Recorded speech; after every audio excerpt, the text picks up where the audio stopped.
Well, hello and welcome to a Tuesday Takeover. I'm Jon Wright, and I've come out to Emmaus Norfolk and Waveney. I've set up my little mini radio studio in a corner of one of the rooms here. I think we're in the former library, and we're going to have a show all about who they are, what they do, and some of the stories from the fantastic people who are involved. Let's kick things off with Cecile, the CEO. Welcome to the show. Thank you. Thanks for coming. CEO sounds fancy, doesn't it? I guess so. Yeah, it's not really, is it? I don't look fancy, do I? Well, let's not judge anyone on appearances in his scrufters and charity shop top, but that's the point of some of the things we're going to talk about, the value of repurposing and recycling, exactly what happens here. Paint me a picture, first of all, Cecile, of what Emmaus is for those who haven't come across it. I don't think there's any excuse for that because there's lots of them around, but some people are still unsure what it is and where we are. Okay, so we are right now in Ditchingham, just outside of Bungay, on the borders of Norfolk and Suffolk. And we're in what was the convent of All Hallows, still the All Hallows convent, but there are no sisters living here now. So we are one of 29, nearly 30 communities across the UK, and our remit is to support those who were homeless or at risk of homelessness. We're also part of an international movement against poverty. So there's around 450 communities across the world, all supporting those who are in need. So the need might be slightly different depending on where you are in the world, but we're all part of an international movement. That important word, community, straight up, that's what you create here. Yeah, so despite appearances, we're a secular organisation, so we're non-religious. We welcome all religions and none. And we are effectively a working community. So people who were formerly homeless come and live here. So we've got 32 residents here at the moment, men and women, and it's likely that number will double over the next 5 years.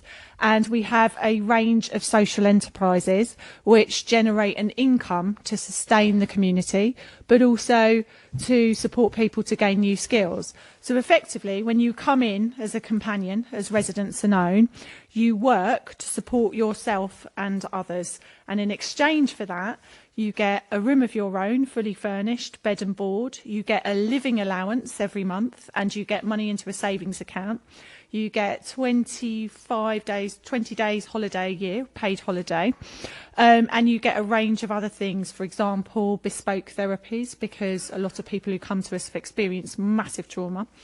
And you get work skills, MVQs, that sort of thing. You have the opportunity to go and work across any of the other Emmauses in the world. So we've sent people out to Uruguay, to Romania, to Bosnia.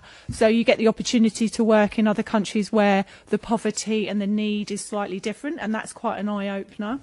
And people receive all sorts of benefits and a huge sort of therapeutic and holistic package of support, which is probably worth about £22,000 a year. So, yeah.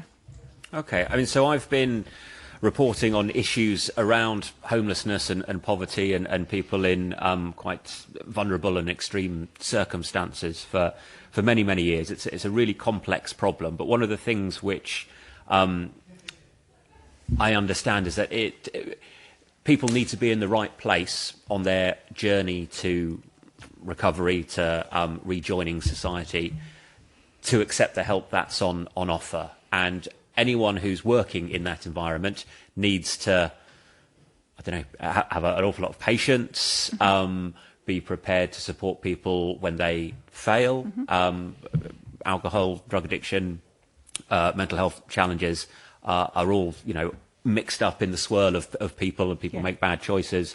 But if you can do that, then you see people do some quite amazing transformations in terms of where they were maybe 5 years ago to people actively engaged in all sorts of, skillful areas and a real life community here. And that must be quite special. Yeah, it is. You've explained that really well, actually, really sensitively. Yeah, we do. I suppose, people are here and they're helping themselves, but there is a huge amount of support here, and that needs to be tailored to each individual. So when people come in, the main thing is just helping them to kind of just recalibrate and settle and find their feet, because they will have been through quite a lot of distress before coming here. And then it's realising actually you're not in an institution, you're in somewhere where you need to take responsibility for yourself. And then there's a range of services that can be put into place to support people with their specific needs. So it might be that people are on the road to recovery in terms of drugs and addictions. It might be that people have had undiagnosed or untreated mental health issues, an illness, for example. So we work with people in a range of ways, and we gradually unpeel what has happened to people. So we've got bespoke development toolkits that we use, that we developed in-house. And our key focus is to support people to achieve the best quality life they possibly can. So it's not about, oh, this is success and that's success, because it's going to be different for every individual. One of the unique things about coming to an Emmaus community is there's no time limit. So you can essentially make it your home for life, which is really unique. So in a sense, that in itself deals with the issue of homelessness, because homelessness isn't just about housing tenure. It's also about a sense of homelessness. So to actually belong to a community and to be able to support yourself and others is a huge part of the therapy as well. That's Cecile Roberts, the CEO of Emmaus Norfolk and Waveney. My Tuesday takeover is this evening. It's 18 minutes past 6. Back to Ditchingham in a moment or two. Let's get a traffic and travel update from Seth Spain. Good evening. Good evening, John. Yeah, not too much to report across the two counties' roads today. In Suffolk, the main thing to be aware of is that there's quite a lot of traffic eastbound through the A14 roadworks at junction 47. The Woolpit turn off. Delays are around 20 minutes there. There's also still a little bit of rush hour traffic dissipating in Ipswich town centre, particularly on Sprawston Road, on the A1214 and the general Westgate area. And it's also slow on the A1189 slip road from the A14. That's just before the Orwell Bridge going westbound. In Norfolk, your roads are looking very clear, nothing major to report, but do be aware that the A1122 Downham Road is partially blocked in both directions due to an accident at Foldgate Inn. Traffic's coping well, though. As far as I'm aware, there are no issues on the rails in either county, and that's all the major traffic to bear in mind. But if you do see anything else and can safely update us, please do give us a call. Call 0800 141 2121. BBC Radio Suffolk. Good evening, it's a Tuesday takeover with me, Jon Wright. The show tonight's mainly recorded up in Ditchingham, where Emmaus Norfolk and Waveney have their base inside the former convent. The site includes living space for 32 companions, though the charity hopes, as you heard there, to double that in the next 5 years. There's also a retail shop, reconditioned furniture, electrical items and all sorts of things that have been donated. Plus there's also a cafe there. We'll be heading there in a minute as well. And also a bed and breakfast accommodation on site is coming soon. So lots and lots of big plans. Let's continue our conversation with CEO Cecile Roberts and ask her about the level of need across the area. There's at least 270,000 families across the UK who are impermanently housed. And that's a huge number, isn't it? So it's lots and lots of people feeling transient and like they haven't got a home, they haven't got roots. And we address that a lot. So you've got 32 residents here. You say that's going to double in the next 5 years. That's quite an ambitious thing to do. Obviously, there is need. Do you have the resources, the capacity to do that? Yeah, so we have already increased the community. We put in another 10 beds in 2020 during COVID, and we specifically put in a women's wing, women's only wing, because we were really aware of the fact that in East Anglia, which is quite unique to the rest of the UK, we have similar proportions of men and women sleeping rough on the streets. And we didn't really have any females in the community. We had maybe the odd woman that would come and stay. And so the idea was, let's build it and see what happens. So we created the women's wing and it filled up immediately. So we definitely need to expand our offer in terms of, you know, provision for women. And we're exploring options of a women-only community that might be bolted on or attached to the community with gender-specific therapies that will be attached to that. But I would say as well, over the last few years, we've got 32 rooms. And, you know, there's some transiency with people maybe not staying in the community or maybe not being able to abide by the key rules of the community. So you kind of, the numbers sort of go up and down a little bit. And we were around 28 for quite a while. We're at 32 now, and we've got a waiting list. And a lot of that is because of the economic crisis, people are unable to stay in their homes. People who before might have been working or able to manage are now not able to. It's that level of just getting by, you know, week by week, and then two things happen and everything goes up 10%. and they can't. Yeah, and really interestingly, we do Emmaus does Crisis at Christmas in London, and most years you get a lot of rough sleepers coming in, you get a lot of people with very obvious complex needs, and you expect that. One of the hotels that was opened up this Christmas just gone, 28 rooms, and I think it's 26 of those rooms were with people who were working but could no longer manage their home. So that gives you a little insight into actually what are we dealing with now in the UK in terms of homelessness and in terms of people needing support. So yes, I mean, we've raised our community from 14 people when I came in 5 years ago. We had 22 rooms and there were 14 beds filled, to 32 now. And looking at the amount of referrals we're getting coming in and the waiting list we've got, I would definitely say that, you know, we need to move forward quite quickly in terms of being clear that we can meet that need. So we are in discussion about taking on further buildings and making that provision possible. Okay, and that all has to be paid for and sustainable. One of the philosophies behind the Emmaus setup is that it is a sustainable, I mean, you are a charity and part of a larger network, but you are, you know, people donate things, people recondition things, you sell things, you have a cafe here, which we'll go and explore a bit later on, but that all has to make it work. And I guess anyone in charge of something as complicated as this, how is that at the moment? Yeah, I mean, that's working. Our social enterprises are working. And we do claim an enhanced housing benefit from South Norfolk Council. So that obviously contributes to the income. But our social enterprises are going from strength to strength. We're diversifying those social enterprises as well. So this year we're bringing in house clearances. So we've got a business model that we're working to and experience across the Federation in the UK. So we feel very confident that we'll be able to increase our income that way. But also diversifying the things we do in terms of, I mean, you're sitting in this beautiful convent building today on the ground floor, and the first floor is 23 nun cells, former nun cells, sitting there dormant, waiting to be refurbished. So we're at the moment going through a huge refurbishment, a £2.7 million refurbishment of this building.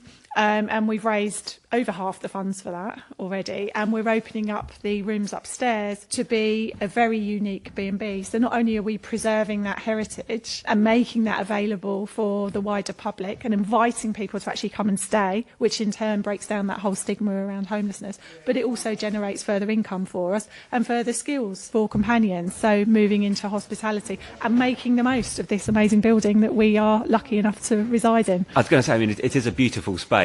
And we're in a beautiful part of the world, and people pay all sorts of money to come and stay here and make the most of the countryside, and also people are looking for interesting holidays. So you're kind of meeting all of those challenges at the same time. So there's a lot of fundraising, a lot of work, a lot of focus, but that sounds as if, I don't know, there's momentum. There is momentum, and we're a really passionate team, and companions were the initiators of this whole idea as well, because we work very much together. There's no kind of hierarchy system here. And there is momentum. It's going to be tough to raise the rest of the money. And, you know, in terms of acquiring capital funds from grant-making foundations, that's tough at the moment. Because there's different focuses after COVID and the economic crisis, so that's tough. But we're also putting in a lot of our income that we've generated through the social enterprises, because we can justify that, because the outcome of this will be beneficial to companions. And actually, we've got this whole Room for a Room campaign that we're putting out there, and we're asking for corporates or individuals or organisations to fund a room. So we've already funded a number of the rooms, and like £15,000 per room. And people's names will go in the Book of Legacy, and they can work with a range of designers to actually create the look of that room. So it's a really exciting project. But what we're hoping is that we'll be able to pay for all of those rooms in that way. And for anybody who's interested in doing that, by paying £15,000 for a room and being part of this innovative development, you can support the money that's gained once the B&B is operational. So over the period of a year, if we sort of rent that room out through the B&B, that would generate enough income for a companion package for 1 year. So you would pay for somebody to come off the streets and be within context of a community like this and all the benefits that come with it for 1 year. And then after that year, that would happen again. So year after year after year, your legacy donation, your donation would support people, you know, ad infinitum. So it's amazing. So those people that have already contributed fully bought into that. And it's been really, really lovely to you know, have people help us to realise that vision. And it's worth looking at the economics of it. So 2.7 million is a big number. It is, yeah. And, you know, people are kind of watching their day-to-day budgets. But £15,000 for a business or people who wish to have some kind of legacy. An individual who is living on the streets and in a desperate situation and a chaotic lifestyle, I mean, just being arrested and taken to the cell and processed for the night is a couple of £1,000 worth of resource to the taxpayer. Going to A&E is £1,000 resource for the taxpayer. You don't have to have very many interventions for that £15,000 to seem fairly insignificant. And yet, like you say, that invested can help people year after year. And this is, it doesn't work for everyone, but for those who it does work for, it works really well. Really well, yes, definitely. We definitely address the issues that are the cause of homelessness. And interestingly, you know, when we came for consultation and we're trying to set up this community here in, you know, rural Ditchingham, naturally the wider community were not really too keen because, you know, of course, people didn't really realise what the Emmaus model was. And I can imagine that people were worried about, you know, what might be brought into the area. So maybe people leaving prison with criminal records, you know, antisocial behaviour, people drinking in the village. And that's not to say that we don't get the odd issue, but over the last 11 years, the wider community has completely embraced us, and we are a huge part of, you know, the Ditchingham community now. And, you know, during the whole COVID period when we were shut, when we reopened, people were just so happy to come back in, not just for the shopping experience, but kind of the human experience and connecting with people. And in the last 11 years, I mean, we work really closely with the police for many reasons, and our local beat manager, you know, is in contact regularly. And in the last 11 years, we've only needed to call the police out once. And I think the police themselves find that really remarkable, because in normal hostel situations, for example, the police are called on a regular basis. So for me, that's an expression that's proof that the model here works. People buy into what they can do for themselves and what they can do for others. And it's a really, really holistic package. I mean, I didn't know what Emmaus was before. I'd heard the name Emmaus, and I was like, oh yeah, it's a little Christian organisation up the road that, you know, refurbishes furniture. And then when I actually read into Emmaus, I just thought, right, that's the organisation I'm working for. I'd worked for a number of charities and businesses, and I just thought, this is amazing. I have to work for Emmaus, and, you know, I can't imagine leaving now. So let's play a song on the radio then. Off your list, what do you fancy? A bit of Warren G or a bit of Third World? I think Third World, yeah, has to be Third World. Now that we've found love, I guess, I mean, love is an appropriate word to use to describe the essence of the air here, maybe. Oh, thank you. It feels like that, doesn't it? It feels like it really does, you know, it's a community feeling, isn't it? And, yeah, thank you for that. Cecile, thank you very much. Thank you.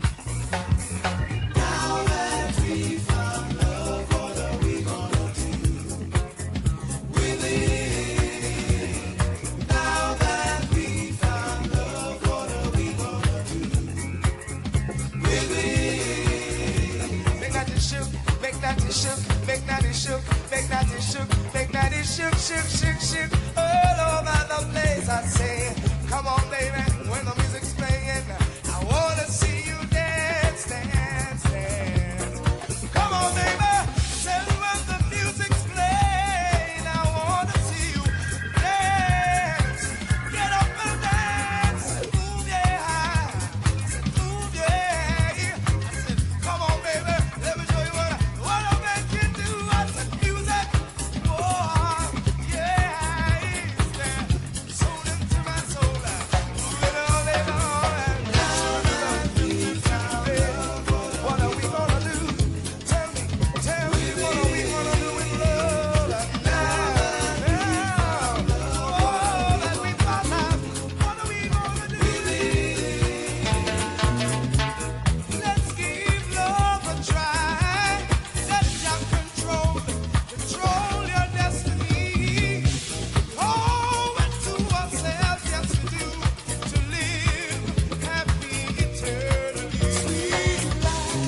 I'm Debbie Jackson, the Marketing, Events and Comms Coordinator here at Emmaus Norfolk Waveney. So we're recording a Tuesday takeover. We've started off in the library. It sounds very grand, doesn't it? We are in the library, yeah, beautiful high ceilings, and this is where all of our donated books come in, as well as furniture and homeware. So yeah, I set up on a nice 4-chair kitchen table and chairs, £60, very nice. We've got dressers and loads of bookshelves all around. I'll have a rummage in those a little bit later on. As we record, people coming in obviously looking to buy some cool stuff. Oh, what's that, a big pail?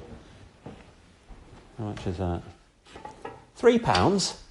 You can get a bargain here, I was going to say, sure. I'm having that on the way out. Brilliant. This is superb. Okay, so where to next? So if we take you through the retail showroom, we've got vast rooms of lots of different rooms with lots of different products.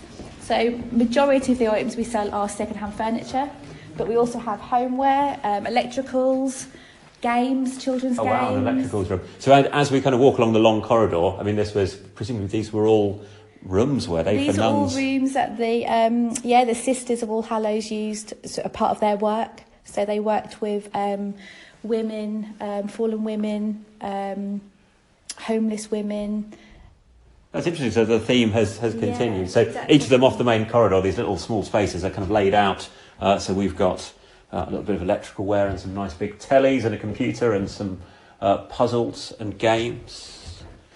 And then in other rooms we've got kind of tables and chairs and living room sets all set up. That's very posh, isn't it? Nice, I like it. Yeah, we pride ourselves on our merchandising. Our team are really into making all of the rooms look really nice and comfortable. Oh wow, we've got one with a conservatory on, which is absolutely bathed in sunshine, and we can look out into the grounds. That's all right, isn't it? So even if you don't buy anything, you can have a little sit on the sofa and exactly, no have a mind. little chill out. We've got the cafe as well, so you'd always bring a hot takeaway drink and come and sit up here. We do host a few community groups as well. We've got the Suffolk Knitters and Stitchers that come once a month, and they will just take a pew on the sofas and knit and stitch it away, and that's to combat loneliness. So that's a really nice initiative that we support them with. There we go, clothes. An impromptu haberdashery. Parasols. Oh, some very fancy kind of going to the ball masks and things on the wall. Yeah. Wow. And I mean, that's the beauty of taking donations from people. You have absolutely no idea what's going to come in. We never know what's going to come in, but do you know what? We've never had a day that we haven't had a cabin full of donations. We're really privileged here. Fantastic. Lots of coats and shirts. Where to next? So I can take you upstairs, actually. Let's show go you upstairs, the yeah. bed and breakfast. After you. Thank you very much. It's a big grand staircase.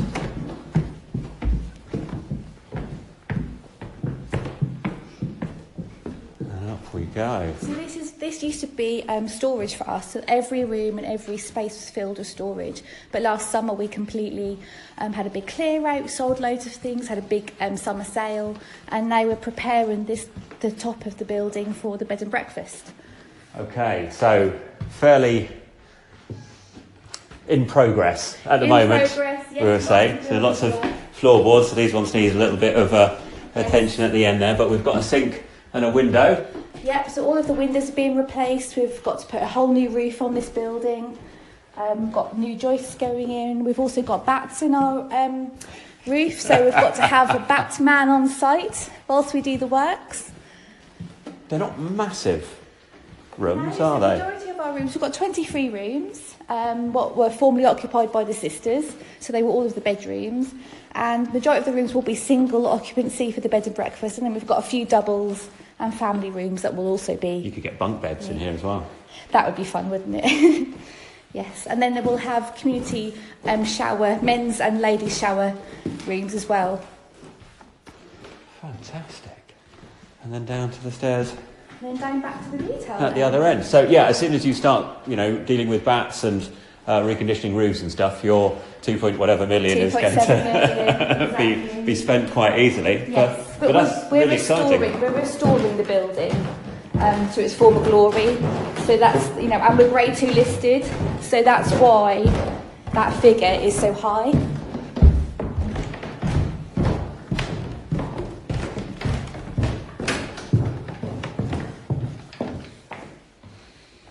And also, everywhere we go in the corridors, we've got pictures and art and paintings and we've got birds and all galleries sorts. and lots of artwork.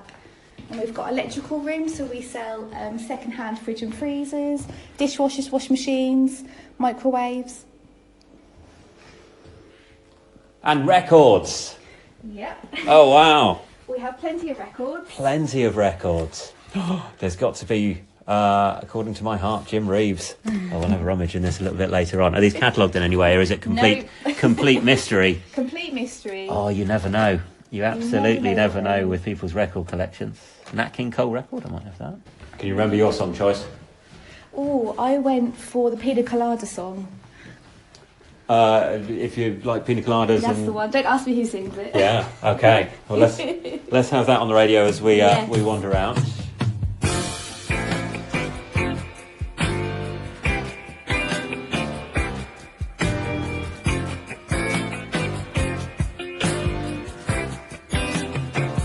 I was tired of my lady.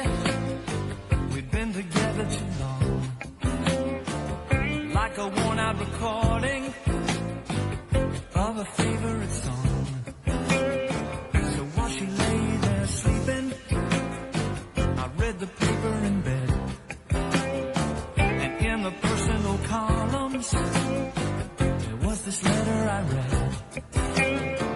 If you like pina coladas, getting caught in the rain. If you're not into yoga, if you have half a brain, if you like making love at midnight in the dunes of the Cape, then I'm the love that you've looked for. Write to me and escape.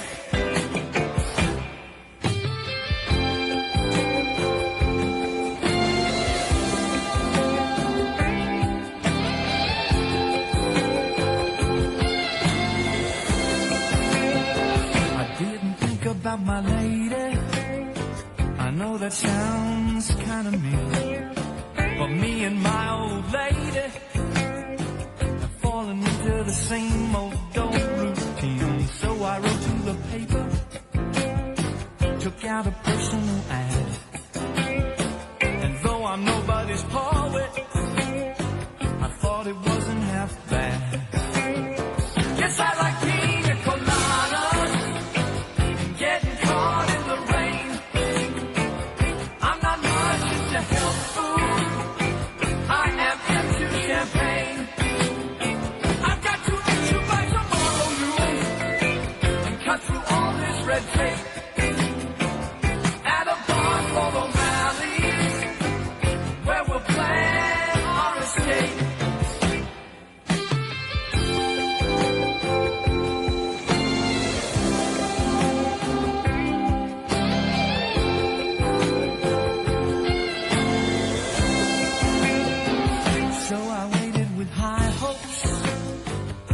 She walked in the place.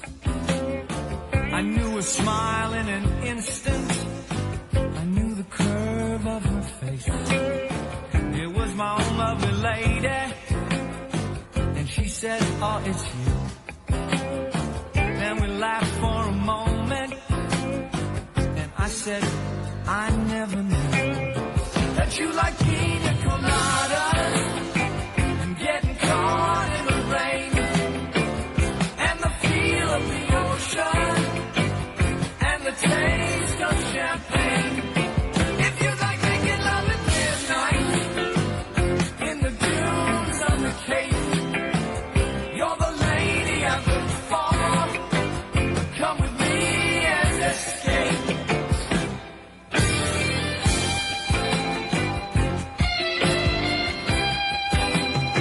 If you like pina coladas,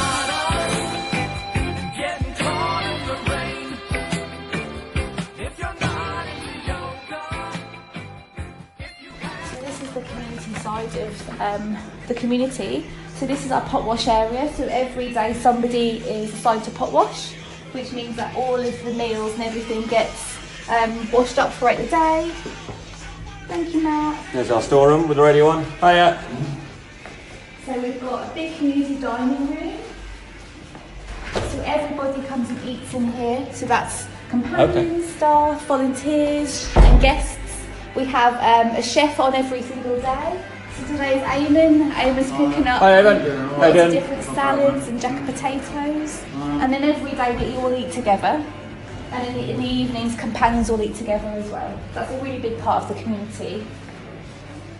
And they have a small living space. Yeah, chill out space with a telly and things to listen to. And everyone has televisions in their bedrooms as well, so they've always got their space. And then we've got a little bit of outdoor space for the companions.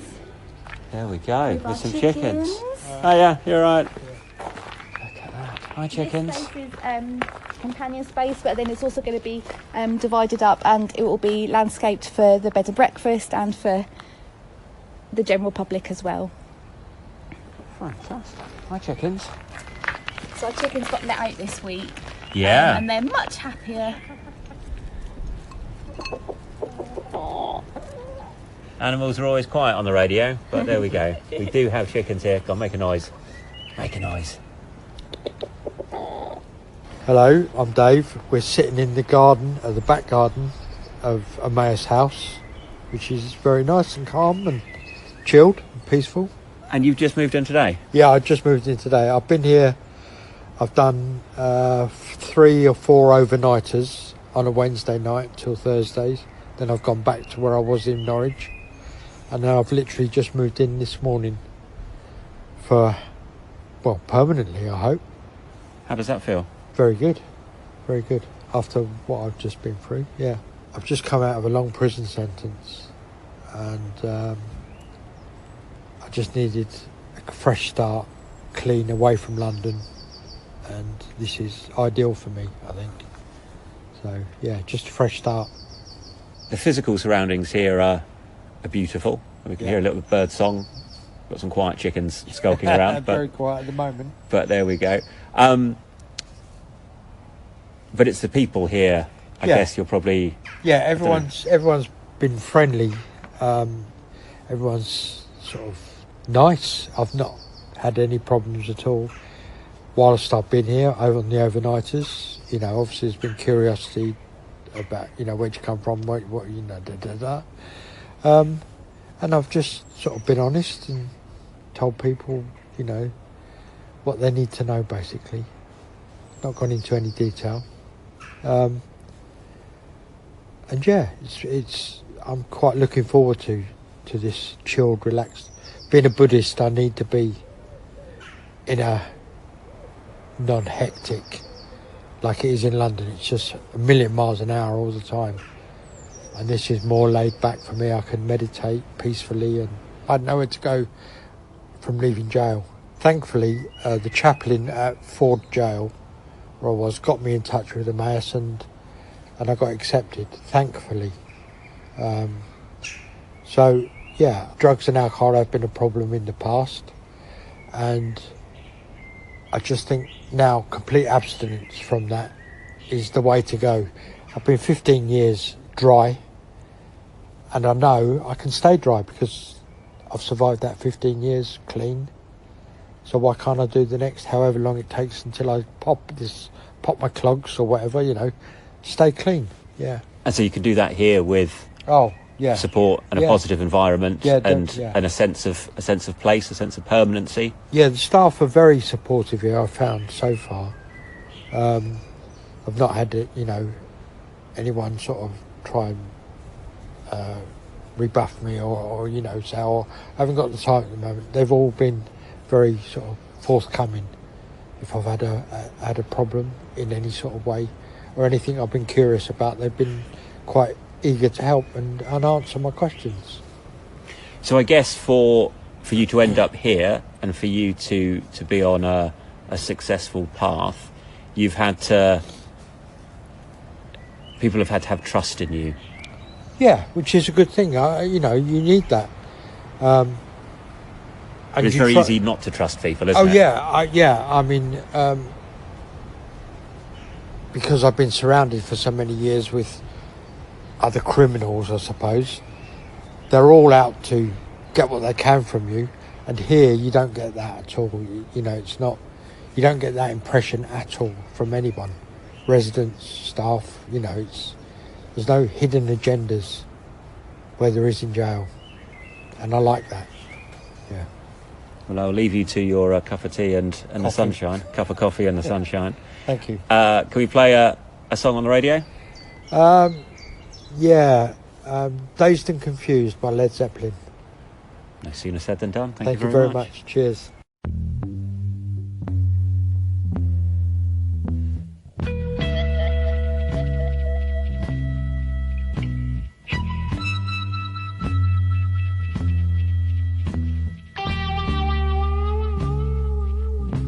Been dazed and confused for so long, it's not true. Wanted a woman, never bargained for you.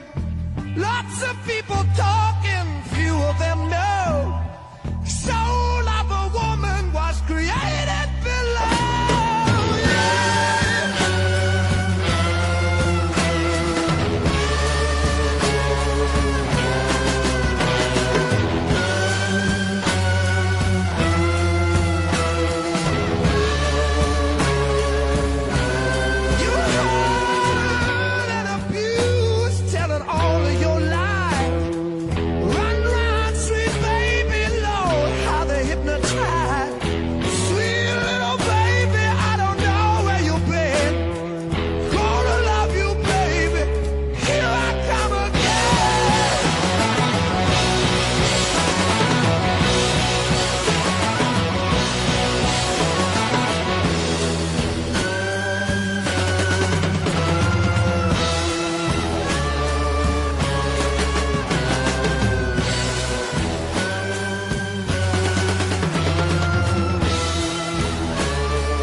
cool is that? Dazed and Confused by Led Zeppelin. That was the song choice of one of the companions at Emmaus Norfolk and Waveney, Dave, who had a chat with me as part of our Tuesday Takeover show. More conversations and great tunes on the way.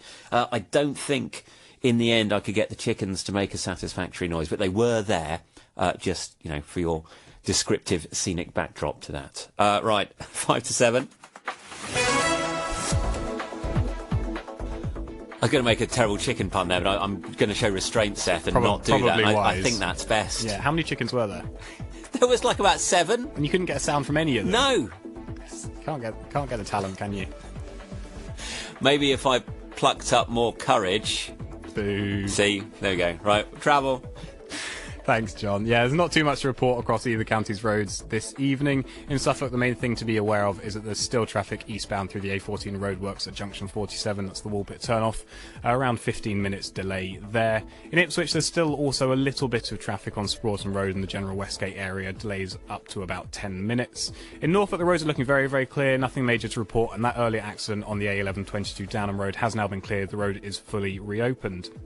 As far as I'm aware, there are no issues on the rails in either county, and that's all the major traffic to bear in mind. But if you do see anything else and can safely update us, please do give us a call. Call 0800 141 2121. BBC Radio Suffolk. It's a Tuesday Takeover with me, Jon Wright. I've been out and about recording. So tonight's show recorded on site in Ditchingham in the former convent there, now the home of Emmaus Norfolk and Waveney, a charity that supports people who have been homeless or at risk of homelessness. They can come and find a place in the community, meaningful work, and they can stay as long as they want to. And that is quite a key thing. We'll hear from more companions and what being a part of that community means to them in the next hour of the show. Lots of great tunes as well. I asked several people for tunes. We'll hear their stories a bit later on, but let's get another record on. Hi, you're listening to the Tuesday Takeover. My song choice is It's Not Unusual by Tom Jones.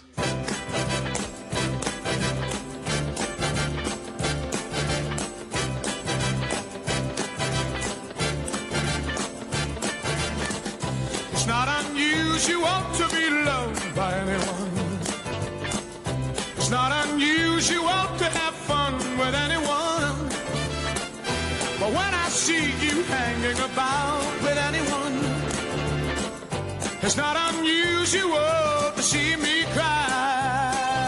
I wanna die. It's not unusual to go out at any time. But when I see you out and about, it's such a crime. If you should ever wanna be loved by anyone, it's not unusual, it happens every day.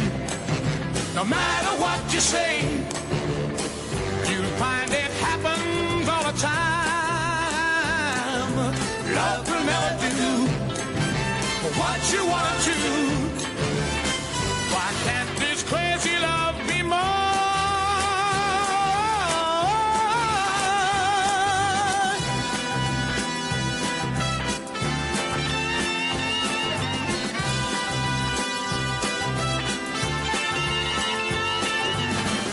It's not unusual to be mad with anyone. It's not unusual to be sad with anyone. But if I ever find that you've changed at any time, it's not unusual to find that I'm in love with you. Whoa, whoa, whoa, whoa, whoa, whoa, whoa.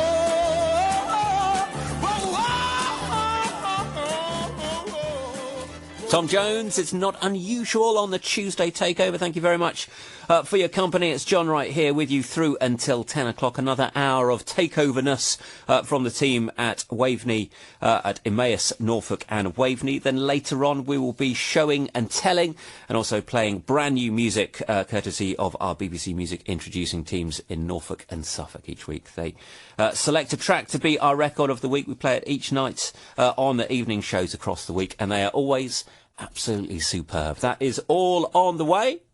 On the BBC Sounds app, on your smart speaker, Play BBC Radio Suffolk. and on your radio. The sound of Suffolk is BBC Radio Suffolk.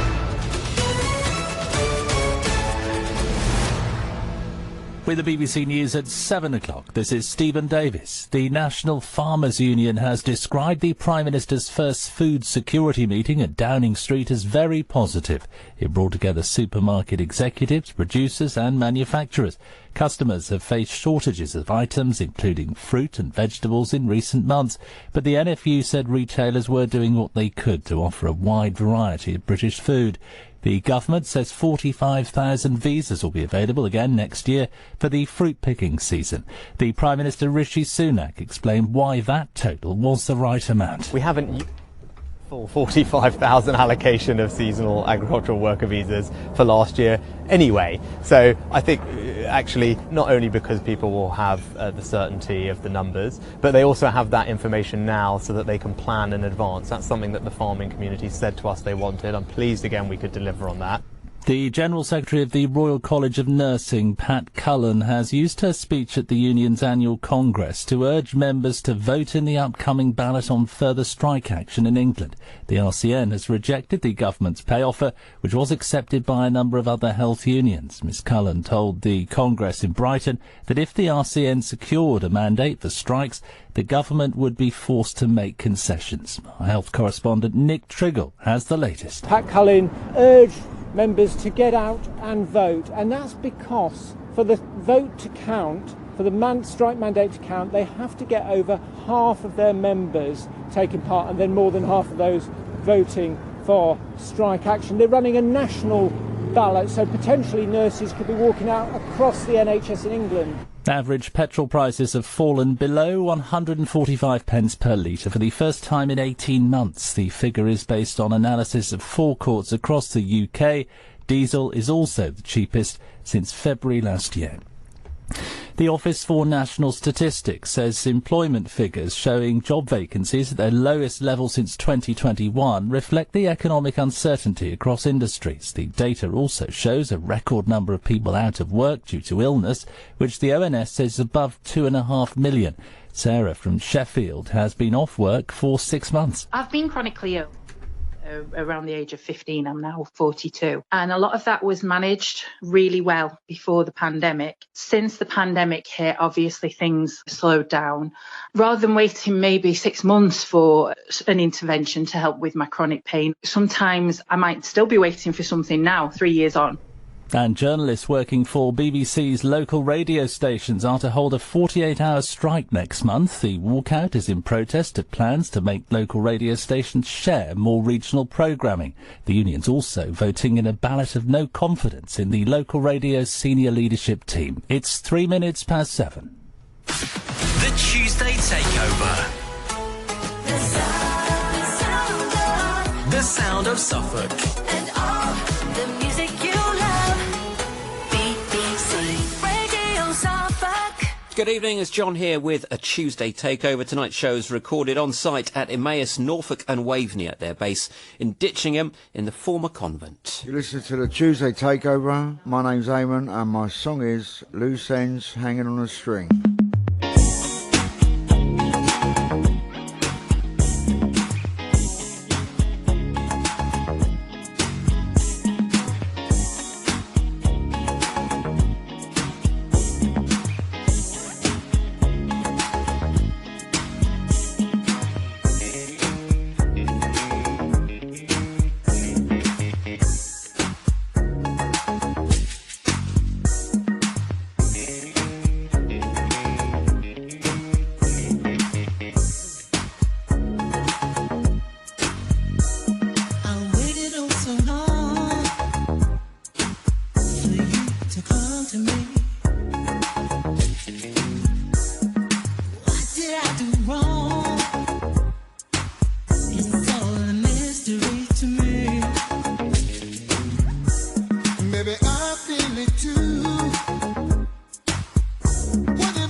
You're listening to the Tuesday Takeover. My name's Debbie, and we're at Emmaus Norfolk and Waveney. So we're just having a wander round the grounds. So we've seen inside, one of the big main buildings, the upstairs where the new bed and breakfast is going to be, work in progress. We're just coming through into the grounds. We've got lots of quite exciting children's play equipment. We do. This is actually a gym for the companions. Oh wow, so we've got pull-up bars and... We've got pull-up bars. Oh, you have to lift I was thinking this was some kind of seesaw, but it's like a big... Yeah, and they can do burpees as well. So they're big. We've got a frame at the end. We've got long poles of wood and a metal handle, so we have to do some pull-up. And they get heavier as you go along. Let's just try. How many can you do? Oh, gosh. I Oh, have to this go one's right right to heavy the at the back. lowest. I know. Oh, that's Quite clever, You have to go all the way up. All the way up. Yeah. Oh, that's quite a morning workout. I like that. In the fresh air. And we've got lots of daffodils all surrounding us as well. What's this sculpture-y thing here? Is this going to make a noise? A sculpture that the companions made. We have a forge on site, and this is one of the first sculptures that the companions made. With There's lots of kind of metal bowls all hanging off a frame in the wind with a few kind of sundials. Our main sculpture, which is in the form of a leaf with a house in the centre. Oh, excellent! Yeah. Oh, that's brilliant. Let's have a little look at that. Again, more flowers and plants, and it's just so green, and we've got all of the sky and horizon around us. So it really is a physical breath of fresh air as well as an emotional one as well, depending on your circumstance. So this is, I don't know, twice the size of me, towering above me, a kind of metal tree leaf structure with a house kind of nestled in the middle. Very poignant, right. And this is our apple orchard. So every year we take all of the apples and we use them in our catering. So apple pies, apple juice, crumbles. Turnover. Yeah, anything with an apple in it.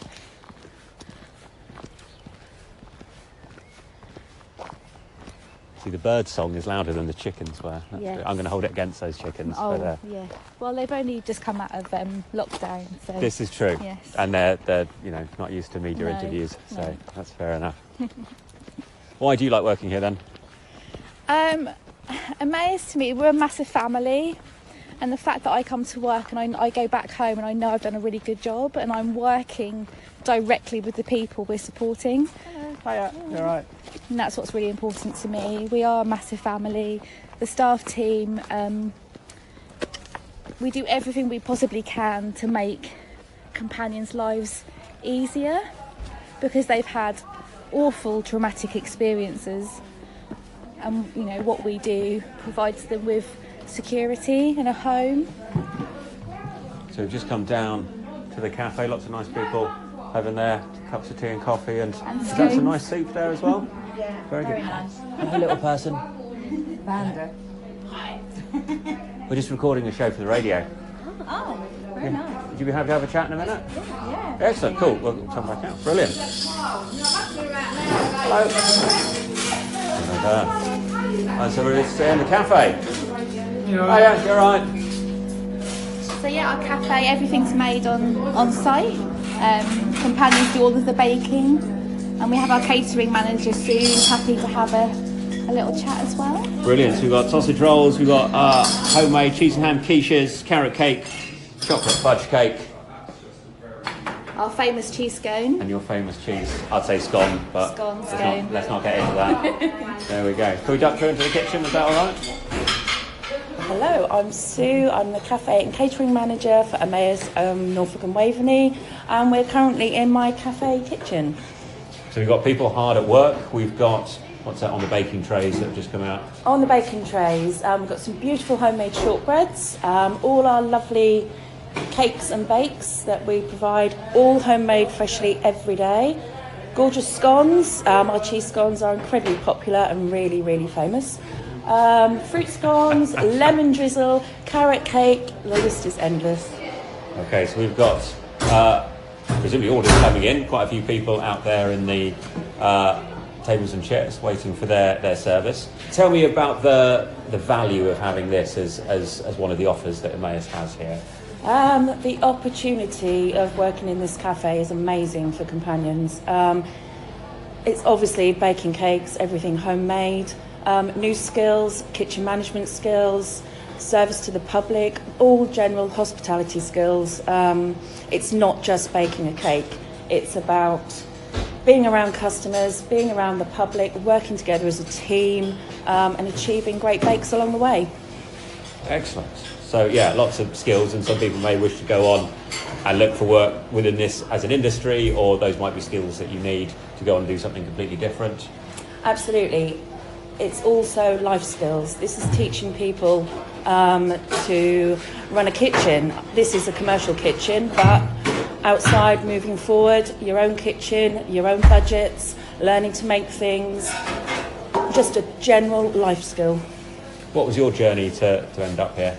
My journey to end up here, history of home baking from a very early age with my mum in her kitchen, always baking cakes on a Saturday afternoon. My mum is a great baker, absolute inspiration to me. Totally got me into baking cakes, learning how to cook from scratch. This job is absolutely perfect. It's just so great to achieve these skills with people who, some have these skills already, some people are learning these skills from scratch, and to see someone bake a wonderful cake and be so proud of it when we sell that to our customers is just wonderful.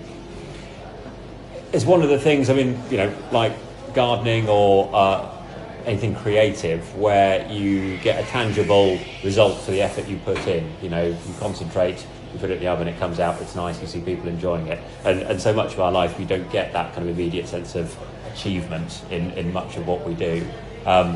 So yeah, food is a very powerful thing. Food is a very powerful thing. Who doesn't like a nice piece of cake? Who doesn't like a nice plate of food in front of them? And if you've made that for someone and someone is enjoying eating it, it's such a great feeling. Excellent. Some more stuff coming out of the oven. Can we play a song for you on the radio? I would love you to play Roy Orbison, Pretty Woman. This is from my younger years, particularly in memory of my dad, and also because I always wanted Julia Roberts' hair in the film Pretty Woman.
I'm Kate James. I come from Bungay. I come here regularly.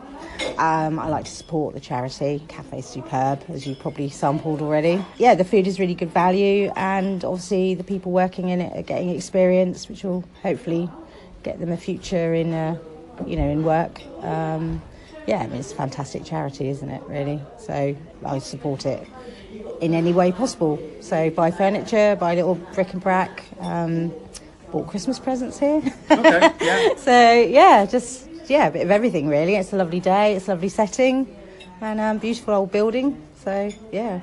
So you like the ethos of the charity, Yeah, and you would like definitely. to support it. Yeah. If their scones were horrible, would you still come? Probably, yeah. I'd just probably throw job them they're at the not, staff mate. instead. I've stolen your seat. Sorry, come on and sit down. This is the And- first time I've been here. Is it? Okay. Yeah. And we've got even younger people here as well. What's your impression of it then? Oh, just lovely setting, easy to park, really lovely little garden here. It's just nice, isn't it? Like quiet. Yeah. You can come at your leisure and spend as long as you like looking at all the stuff in the big building, which is just about what we're going to do. Yeah. Charlotte hasn't seen it in there No, before, we haven't so... seen it, so. Oh, there's loads of stuff. Yeah. Yeah, so. Yeah. So, yeah. All the things you never knew you needed, you'll find in the rooms. That's right. Definitely. Yeah. Yeah, I mean, I used to come here as a schoolgirl because my friends used to go to school here. Oh, wow. And we used to cycle up in the summer holidays and pretend that I went to school here so we could use the swimming pool. Yeah. There you go. So it's got proper heritage and memories. Yeah, my mum also worked here when the nuns were here as well as a secretary, and yeah, so it goes back a long time, really. Yeah. So actually seeing the building used and Definitely. renovated is also important. Really important because it's just such a beautiful building, and it's, you know, a part of everyone's history around here. They either went to school here, or they knew people that worked here, or they knew the nuns, or they were part of the church. So yeah, it would be horrible to just see it in rack and ruin and not used, and it's just really nice to come and see bits of history. And when the nuns were here, obviously they had loads of animals. I think one of them reportedly had a racehorse. Oh wow, So- I didn't know that. As a pet. Yeah. Well, So- we'll see what progresses. Yeah. And so it's just really nice to see it still in good hands, and obviously sheltering people that need it. Yeah. Excellent. If they should use more old buildings like this, shouldn't they? I mean, there's so many buildings that are huge and no one living in them, and if the homeless people could live in them, then it would be much better. I come from Ellingham, and Rita comes from Rockwood, and Richard, and we come here today for a day out and have a look round. And I've been here before, you haven't. No. And I just said how nice it was and what they have here. And yeah, that's why we come actually. And that is so nice. We thought we'd have lunch here. Superb. So what's on the menu for lunch? What have we got there? Panini, brie, bacon and chutney. It's delicious. Yeah, it's all right with that. Delicious, yeah. So what's your first impression then of here? Oh, I love looking round that sort of those sorts of shops. An amazing amount of variety, really is. And the thing that impressed me was, you know, the sale of the fridges and the beds, and at very, very good price that, you know, people could afford. And quality. Yeah. Yeah. Did you know much about the charity, Emmaus? Must agree. No. You knew a little bit more, didn't you? Yeah. And I think it's a very good charity. You've donated, haven't you? For your house? Yeah. With lots of things, and I think everybody should have a second chance, and I think it's brilliant for the residents. My name's Paul Cochrane, and I'm here volunteering at Emmaus. And you have a purple T-shirt on with Emmaus written on it, so we know exactly who you are. Indeed, that's absolutely right. And a green hoodie, but it's too hot for a green hoodie today. Was the branded clothing the reason you volunteer? Or No, it wasn't actually, no. Although it was quite attractive. No, not at all. We've been down sort of giving sort of donations to the retail and then to the coffee shop, and I've just recently retired, so I sat there having a coffee one day and said to my partner, you know what, I can come down and do something here and volunteer and offer something back to them. So that's what I've been doing for nearly a year, probably not quite a year, probably. So what's a day like for you volunteering here? Well, I come and volunteer in the cafe. So a day could be, they've taught me to bake cakes, which I've never done before, so I can do a mean lemon drizzle now. Today I'm stock taking, cleaning shelves. Some days I'm washing up. It's it's mad variety of things. So I just do whatever they ask me to do and come in for about 9 o'clock and go home for about 2 o'clock. This week I'm doing a Wednesday and a Thursday, so it's lovely. I mean, I go away actually feeling I've achieved something, which is what a reason I did. Not just for myself why I did it, but I think it's also a good thing to do. Well, it's very easy to have days when you feel like you don't achieve anything in absolutely. our modern world, so that is a nice feeling. Absolutely, yeah, definitely. And, in the week, I look forward to the Thursday in the week. Some weeks are busy, others aren't, but it's always a highlight of the week to come here. What was your work before you retired? I was a teacher. I taught for 42 years. I'd been a head teacher for about 20 odd. So yeah, I was in education for all that time, and took slightly early retirement. Okay, so you're used to people in different ways. Oh, absolutely. Students, parents. Yeah, absolutely. Other teachers. Yeah. Everything in between. Yeah, absolutely. And I'm quite easygoing, can talk to most people. So coming here on a Thursday's, lovely. I get on well with the companions, and hopefully in some small way I give something back to them. And like you say, you've learned some skills as well, and as soon as you get a kind of positive ethos and a group of different people together, everyone will have something to learn and something to give. Oh, absolutely. Yeah, no, without a doubt. In life, even as you get older, you can learn something every day, and we've all got something to give to each other, which I think is really important. I certainly find that here, without a doubt. Can we play you a song on the Tuesday Takeover? Yes, please. American Pie by Don McLean. A long, long time ago, I can still remember how that music used to make me smile. And I knew if I had my chance that I could make those people dance, and maybe they'd be happy for a while. But February made me shiver with every paper I deliver. Bad news on the doorstep, I couldn't take one more step. I can't remember if I cried when I read about his widowed bride, but something touched me deep inside the day the music died. So bye-bye, Miss American Pie. Drove my Chevy to the levee, but the levee was dry. And them good old boys were drinking whiskey and rye, singing, this'll be the day that I die. This'll be the day that I die. Did you write the book of love, and do you have faith in God above? If the Bible tells you so. Do you believe in rock and roll? Can music save your mortal soul? And can you teach me how to dance real slow? Cause I saw you dancing in the gym. You both kicked off your shoes. Man, I dig those rhythm and blues. I was a lonely teenage bronc and buck with a pink carnation and a pickup truck. But I knew I was out of luck the day the music died. I started singing bye-bye, Miss American Pie. Drove my Chevy to the levee, but the levee was dry. Them good old boys were drinking whiskey and rye and singing, this'll be the day that I die. This'll be the day that I die. Now for 10 years we've been on our own, and moss grows fat on a rolling stone. But that's not how it used to be. When the jester sang for the king and queen in a coat he borrowed from James Dean, and a voice that came from you and me. Oh, and while the king was looking down, the jester stole his thorny crown. The courtroom was adjourned. No verdict was returned. And while Lenin read a book on Marx, the quartet practiced in the park, and we sang dirges in the dark. The day the music died, we were singing bye bye Miss American Pie. Drove my Chevy to the levee, but the levee was dry. Them good old boys were drinking whiskey and rye, and singing, this'll be the day that I die.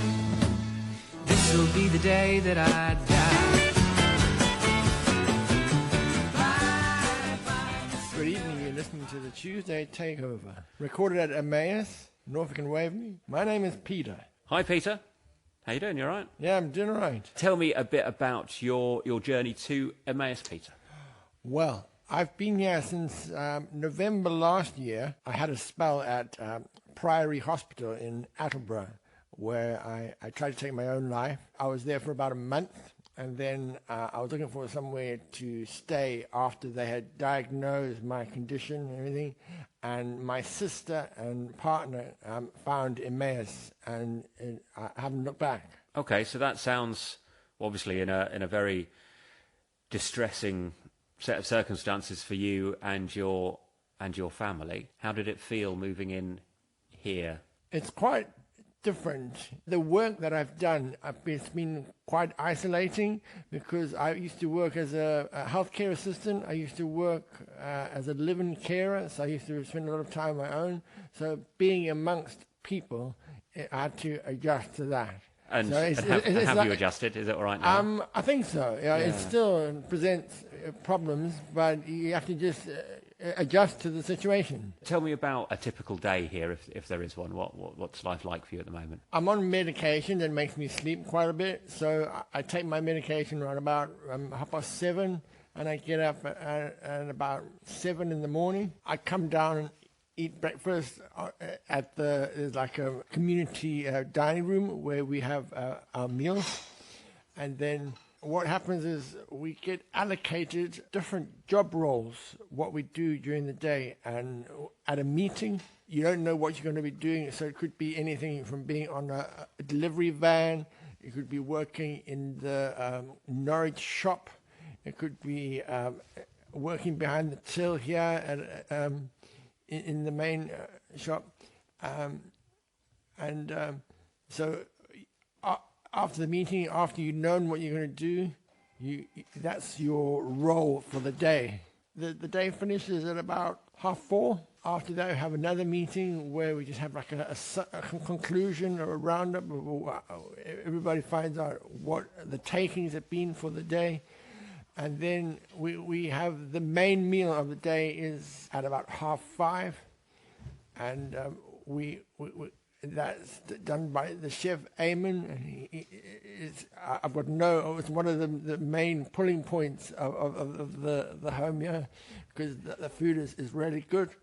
And then pretty much that's the end of the day. I go back up to my room, and I'm a bit of I suppose still very much being the work that I have done in the past, I'm a bit of a recluse. That's pretty much me in summary. Okay, but you know there are people there if you did want to come down and chat. There's a lot of support from the staff here. I've found that, because whenever they issue my medication, and if I've ever had need of a problem, I can always talk to them about it. So how has your time here changed you? Well, I think being with people has really helped me to adjust, because I am a bit of a people person. All the work that I've done over my life, over my working life, I've worked with people, and I enjoy people. People matter. And I think it doesn't matter whether you're 9 years old or 90 years old. You matter, and I think I just enjoy being with people. Do you feel that you matter now? Yes. Yeah. That's a good thing to feel. Yes, it is. I don't sound convincing, do I? No, you do. You do. You have a smile on your face. You're hard at work. You're, in a nice surrounding. I mean, I'm absolutely sure it's not without its challenges, and you will have good days and you will have bad days. Yeah.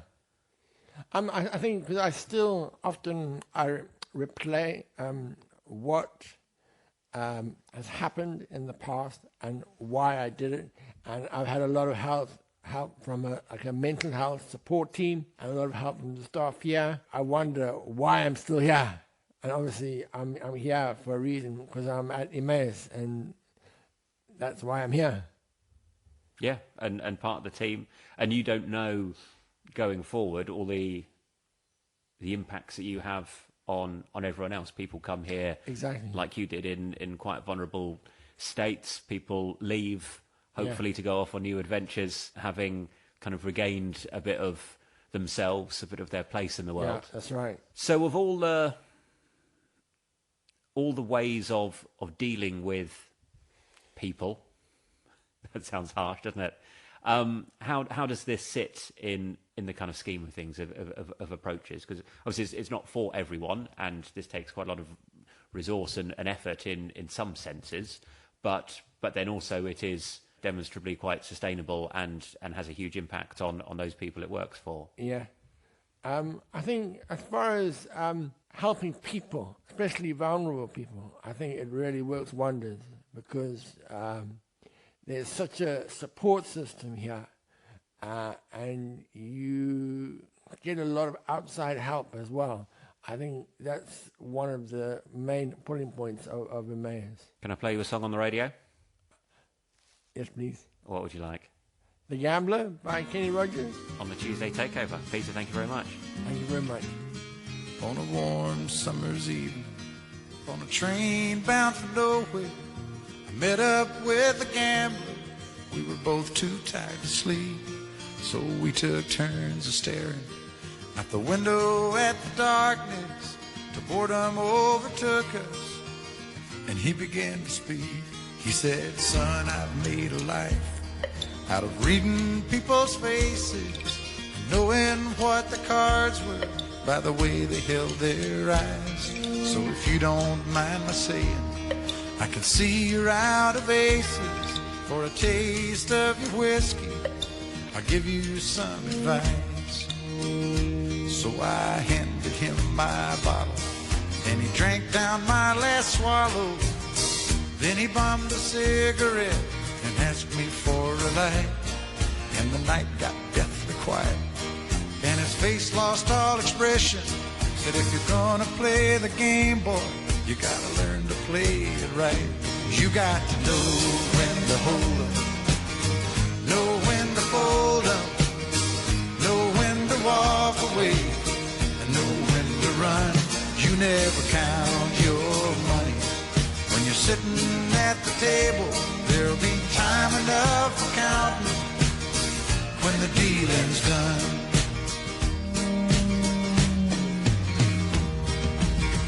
Every gambler knows that the secret to surviving is knowing what to throw away, knowing what to keep.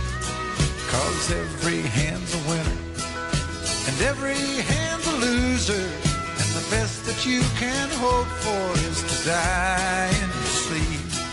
And when he finished speaking, he turned back toward the window, crushed out a cigarette, faded off to sleep.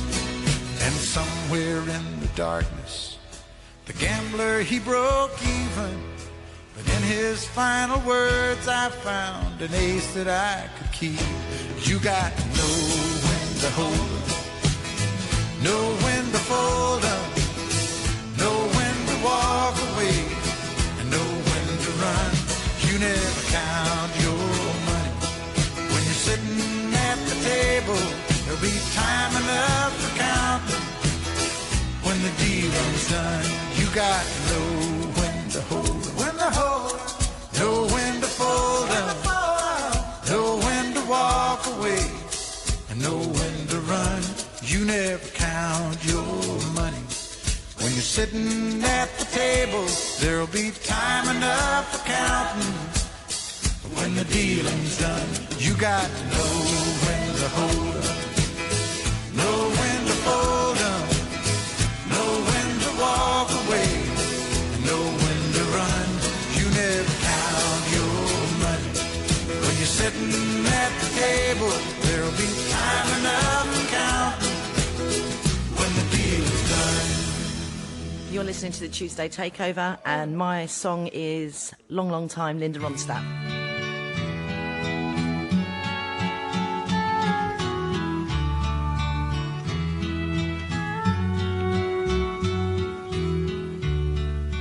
Love will abide, take things in stride. Sounds like good advice, but there's no one at my side, and time washes clean love's wounds unseen. That's what someone told me, but I don't know what it means, 'cause I've done everything I know to try and make you mine. And I think I'm gonna love you for a long, long time.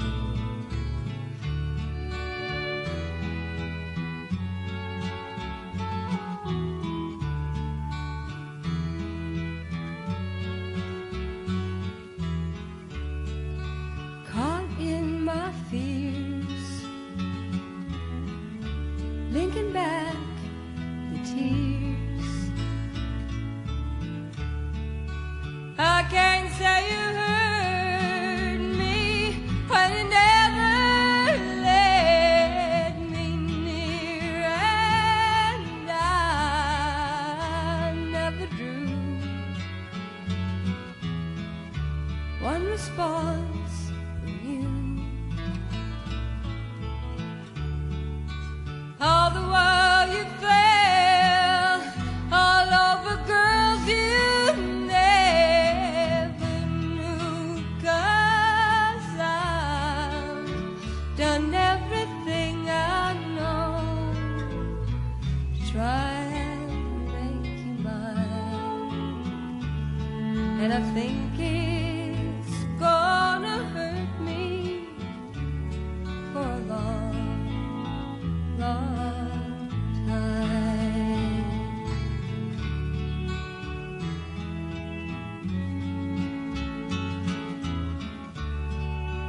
Wait for the day you'll go away, knowing that you owe me all the price I have to pay, and life's full of flaws. Who knows the cause? Living in the memory of a love that never was, 'cause I've done everything I know to try and change your mind.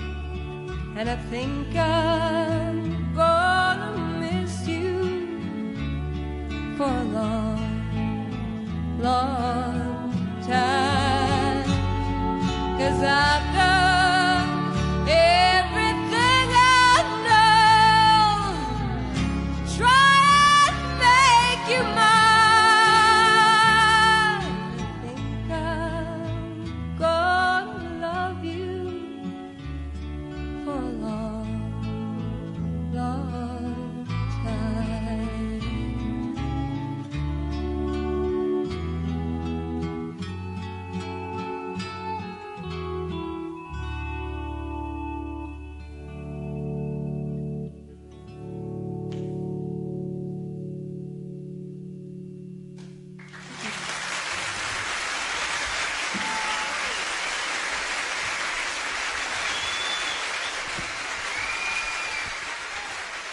So we've got Carlton and Eamon, who are companions here. We've also got Joe, the Community Development Manager, set up our little impromptu studio here in the library. If someone asks you to describe what it's like here, what do you say, Eamon? It's an amazing place to live. Beautiful surroundings, nice people, good staff. Yeah, very enjoyable. What about you, Carlton? By and large, it's just a sense of community. People come from all kind of walks of life, and I've met people that I never would have thought would have met, and it's just interesting. It's like a melting pot, really. So yeah, I mean, you come into a community already established. Some people may come and go. Some people may stay throughout your time here. Like you say, people from all sorts of experiences and backgrounds. How does it feel joining that community? How does it work? It's interesting because there's a lot of people here that I never would have associated with, and it's just people. It's you know, people have different experiences, and you know, sometimes it's the same with anyone. You know, sometimes it takes a while to warm to people. Sometimes, I think for the vast majority of people here, it's just sort of like, you know, it's like a flash of light. It happens very quickly, and you sort of like, oh, okay, well, we may come from different walks of life and different backgrounds, but we've got a lot of stuff in common. So it's quite interesting. So that just kind of one day you wake up and you think, actually, I fit here. This works. Yeah. It's quite fascinating. I mean, so like I said, for some people it takes more time. Some people happens very quickly. And this isn't the only Emmaus I've been in. But so I kind of have a sense of it. But you know, this one, because I'm from the area, and so that's part of the reason why I came back here. And it just all kind of made sense, really. How long have you been here, Eamon? Tell me a little bit about your journey. I've been here 4 years. My journey. I come from Emmaus Lambeth in South London. I decided to come up here on holiday one year, and then I got captured and they told me to stay. So I've been cooking ever since. Yeah, I love it here. That's a really interesting aspect of the Emmaus network, is the fact that you can move around and you know that you've got a known quantity that you're going to. Does that help you when you're kind of thinking about your future? Does that give you kind of optimism for your options, maybe? When I was elsewhere, I came before this community. I was in Colchester, and it was easy to, or I should say, it was less daunting to think, oh, I can go somewhere else, because if there wasn't such a large number of communities around the country, there'd be much more of a degree of, okay, I need to figure this out myself, and you know, there'd be a lot more sort of groundwork to do. But for a place like this, it's considerably easier, because you can just be like, okay, well, I want to get more experience. I want to get more sort of experience different, you know, places to live, so I can move somewhere else, and you still have the level of familiarity. So it's not like jumping into a nice cold bath or something. So there's a certain degree of comfort there, at least from my point of view. I don't know. Like I said, everyone's different. So did you feel that a bit, Eamon? I felt at home here. You know? As soon as I come here, the second day was there's the kitchen, get on with it. So yeah, I loved it. I love every minute here. You know? Joe, tell me about what you do here and the impact that makes. So I'm the Community Development Manager. I've been here 8 years, and I originally came to do 12 hours a week, finance-y, kind of admin-y. What do? I work alongside all the companions and with a support team that support that as well. We do their day-to-day support. We work with them with development meetings, moving to Move On. That's quite a big part of where we're going, with a very good Move On package that we're all currently working together on.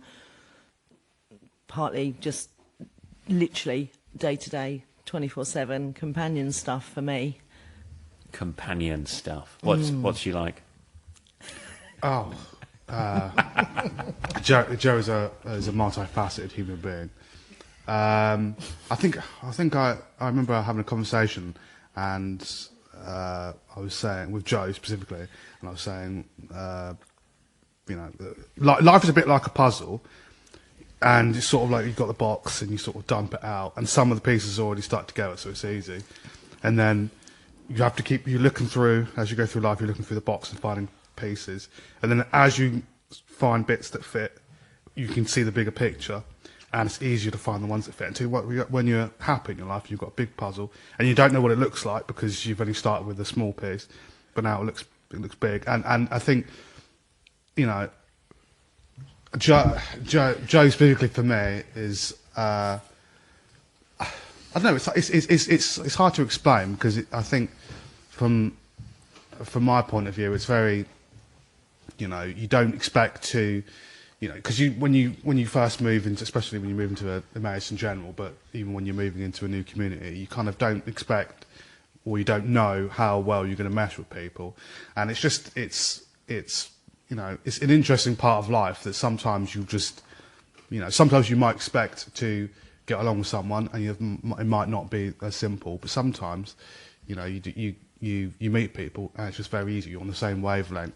And I think from a support point of view, it's very much, I think what Joe does very well is just being there, because there's a lot of I think people from what I could tell, a lot of people try too much on trying to provide solutions for things and like a way through the troubles that you're dealing with, but there's a lot to be said for simply just sitting there and just sort of walking through someone through a thing. I mean, we've all dealt with stormy, you know, lives, and you know, sometimes all it takes is when it feels like you can't make your way out of the storm, then you see a lighthouse, Joe, and all becomes very easy.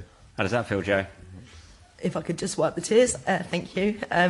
That's my pleasure. This is my honorary family. This is a choice, and I don't have to do this, but that's what I'm blessed with. That's why I come here in the mornings.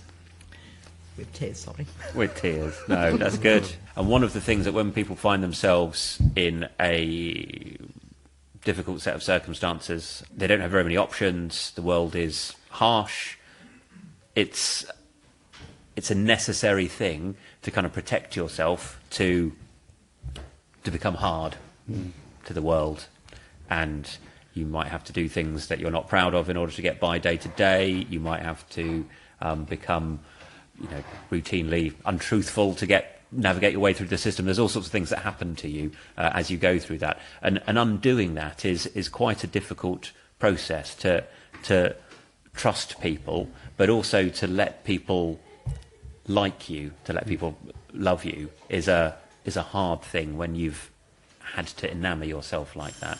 Does that resonate? There you go. That's an alarm that goes off when John says something profound. So that's very nicely timed. From the myriad of alarm clocks.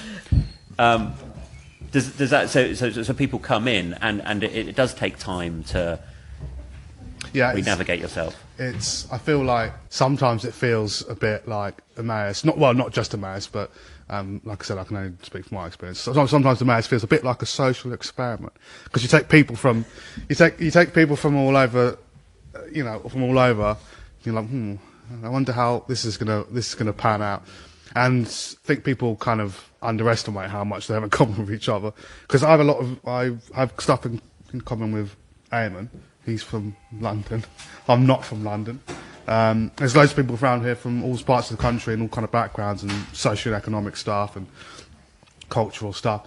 And, you know, you just find stuff to connect on, whether that's purely from circumstance because you're both here, or if it's stuff that, you know, maybe you didn't know you were interested in.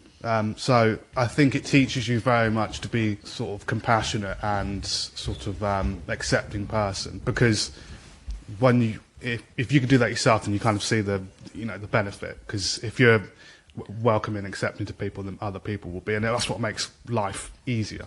Joe, what do you see? Obviously, you see people come through, and you see them on quite a dramatic journey, I guess, depending on the individuals. What kind of milestones do people need to reach? Where do people need to get to in order to feel that they've got somewhere, that they're making progress? I suppose it's different for everyone that comes in. I guess everyone's journey is so different. Even if there's similarities, it's all different, and sometimes it's in different orders. I think the first thing for us to see is that they feel safe as soon as they get here, and it's their home, and it becomes their home. Because if they've got that base, then that base takes them to wherever they want to be. My colleague and I, Anna, we like to do the sunflower thing with the roots, the grow, the sunflower, the sun. It dies, okay, but it fertilises, down goes the seeds, up comes another sunflower.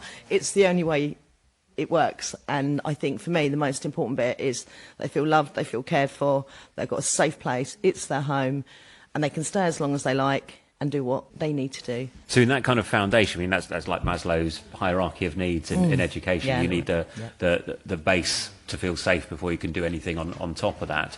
And when you're, we were talking about this earlier on in the programme, when your day-to-day energy is taken up on survival, you know, where will I sleep? Do I have food? How do I deal with this problem? You don't have that kind of security, and some people kind of forget what that feels like. So again, that must have a moment when people do actually feel safe, can take a breath, and and then they can look around, and then they can make relationships and friendships and decide where they're going to do.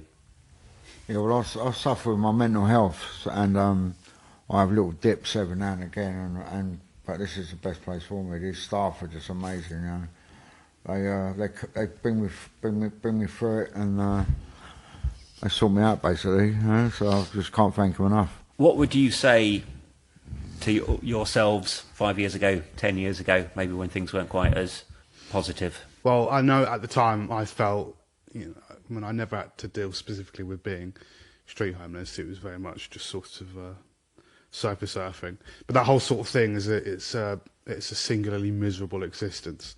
Because any other problem in life, you can, to a certain extent, you can kind of compartmentalise it. But with homelessness, it's an all-encompassing misery. I remember being on trains and thinking, oh, well, I can only be at this person's house for a day. Then I need to find somewhere else to go. And at the time, it was very difficult to kind of see any kind of way out of that. But looking back, I think it's more a case of, if you allow yourself to be positive and open with people and sort of vulnerable to a sense, it helps you grow confidence in yourself. And if you're confident in yourself and you're willing to, and you have people support network and that sort of thing, everything kind of falls into place. So it's all about just sort of, you know, asking for help if you need it, because then, and even to an extent now, much the same as everyone else, I struggle to ask for help if I need it. But it's learning that asking for help isn't a sign of weakness or anything. Even if you could deal with things yourself, it's going to be a lot quicker and a lot less convoluted if you ask for help. So just ask for help, basically. And people want to help. You know, people want to donate to charities that you know, impact positively on the community. People coming here want to come here because they support the ethos of the charity and what it's doing. You know, there is a genuine kind of enthusiasm for stuff that works. They can see where their support, their money, their time, their volunteering ends up, and that's, you know, when they see you guys walking around smiling, I mean, that's essentially what they're getting. Yeah, exactly. Well done, excellent. Well, thank you very much for chatting on the radio. Thank you. We'll play your songs, and rock and roll. Rock and roll. Thank you, Carmen. Well done, mate. Thank you, Eamon. Thank you, everybody. Thank you. Thanks all round. Carlton and Eamon there, companions at Emmaus Norfolk and Waveney. Also heard in that segment from Joe, who's the support development manager, and some really, really powerful words there. Carlton referring to everyone having stormy lives, and then suddenly you see a lighthouse. Eamon saying it just felt at home on a second day. So really dramatic work happening there. My thanks to Debbie for helping coordinate all of those conversations, Paul the volunteer, Cecile, CEO, and other companions, Dave and Peter, for sharing their personal stories with me. If you want to find out more about what they do, Emmaus, EMMAUS.org.uk is the big main website, and then / Norfolk-Waveney. There is Emmaus Suffolk as well, which we featured on the Tuesday Takeover in previous years. And as they mentioned there, they are raising money to convert some of the spaces there into bed and breakfast accommodation. So any support that you can give with that, I'm sure, would be greatly appreciated. Or just go along and have a nice coffee in the cafe. It's the Tuesday Takeover. On the BBC